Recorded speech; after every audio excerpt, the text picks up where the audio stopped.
if you change your consciousness, you change your body. If one really wants to come at regenerating, restoring, renewing, rebuilding their body in a new way, change your consciousness, change your body.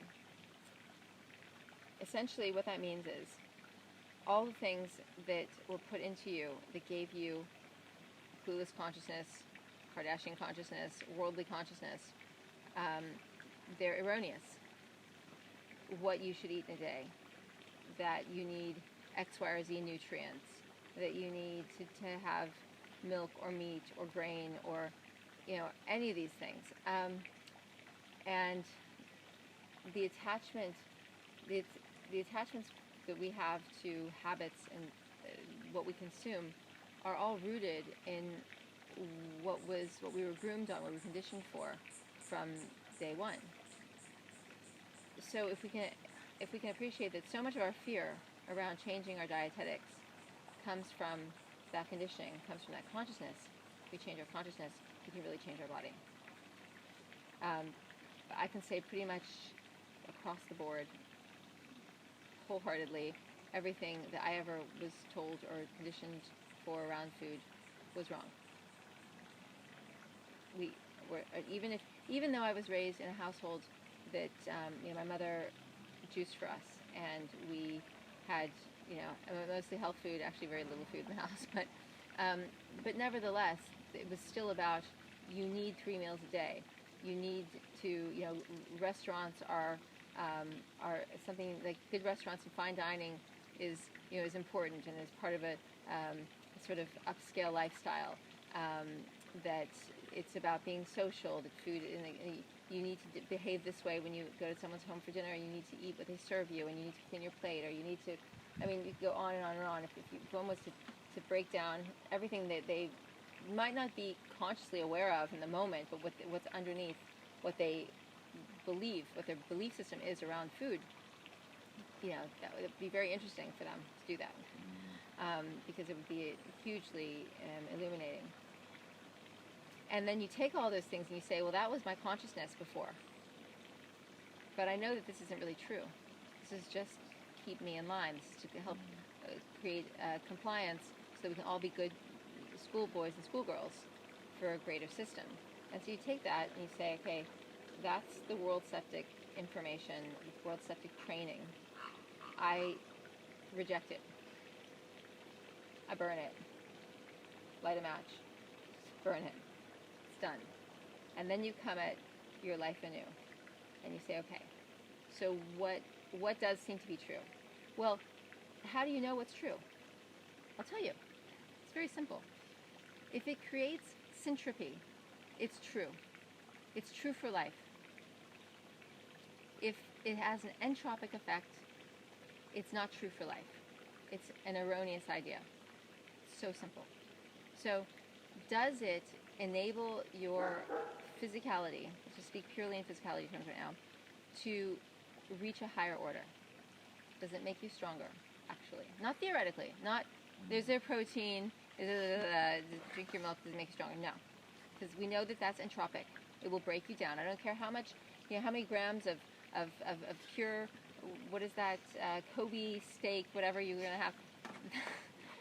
It is erroneous. It will break you down and make you weak. Finished.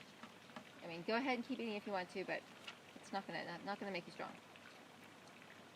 When you remove the waste, that will make you stronger. Anything that makes you cleaner will make you stronger.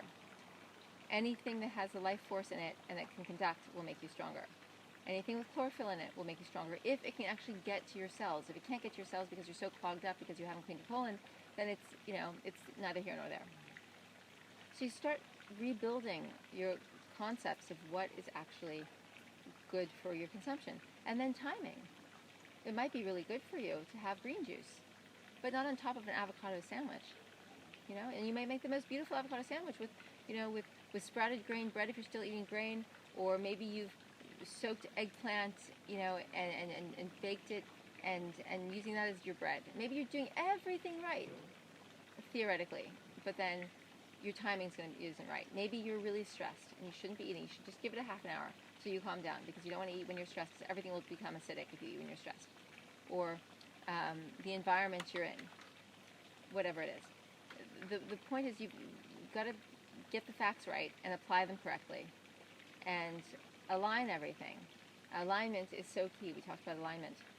This new vessel that you want to build, this new body you want to create, it can be created so quickly. Time can be your friend if you align everything. If you align your thoughts and you align your environment, you clear and clean your physical space where you live. Your thoughts, everything needs to align.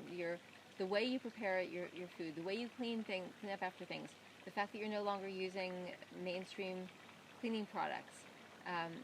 What's the point of doing the one but not the other? Unless it's all aligned, it's all on the same mission, it all has the same, will have the same outcome, serves the same purpose, the pure positioning, then it's not going to come together very easily. It will, if it is aligned, it will come together very nicely and very efficiently, and you can have great results very, very quickly. Yes, there's no alignment. It's just addressing one area, and that's why there's no support, because the alignment creates a support for that thing. It brings it all in. It's like, okay, we are here to make this happen. Yeah. Oh, I'm going to count calories, but I'm going to stay in my same patterns of thinking. I'm going to keep my same habits of working, same relational engagements, but I'm going to try and cleanse or eat a little bit less or watch my diet.